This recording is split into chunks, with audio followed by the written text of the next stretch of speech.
Breaking the wall of industrial agriculture. Graham Cuff, Leibniz Universität, Hanover, Germany. Hi, good afternoon.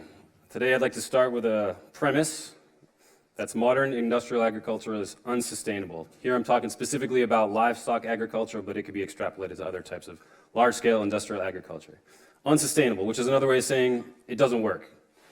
The reason it doesn't work is because it relies on outside inputs for such things as energy and fertility.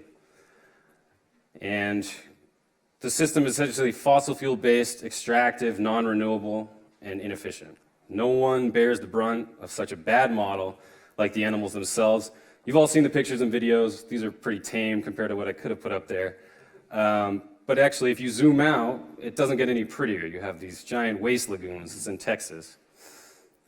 Basically like open sores on the face of planet Earth. Zoom out further, it doesn't get any better. You have dead zones the size of Hawaii in the Gulf of Mexico due to poor management practices and nutrient runoff.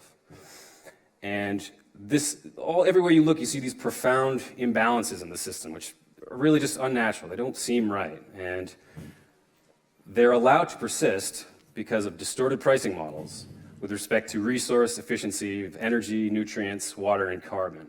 And while these originated from our ignorance of the process themselves, they're allowed to persist due to our stubbornness and our greed. We need better models for the future. So where do we look for ideas? That's really no surprise. We look to nature, right? She's had more practice than us. She's developed brilliant mechanisms for energy and nutrient transfer along and between trophic levels. And she's established basically a set of what I like to call sustainability criteria, and that is local energy and nutrient cycling and zero waste.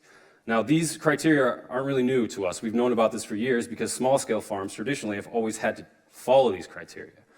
We don't do it anymore. So what would a modern farm look like if we're actually obeying these criteria? Well, I don't know. That's what I want to find out. So, with that in mind, I'll introduce the Sienna Project, which is essentially using the criteria set forth by nature, combining it with all kinds of other parameters to try to make an optimized farm. First the farm model, then the farm. We're also going to incorporate some non-traditional social, ethical factors like this.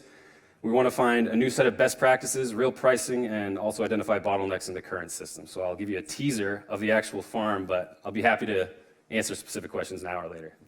Questions, comments? Yes, here in the front. Why would I pay for this? Why would you pay for it? Because one day we're going to have to pay for it. Because right now the model is essentially turning oil into food products.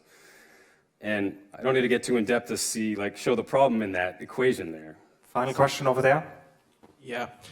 Have you considered testing out the model and seeking for bottlenecks using systems science and bioinformatics? Thank you very much. Thank you. Thank you very I'll much. talk to you later. Thanks.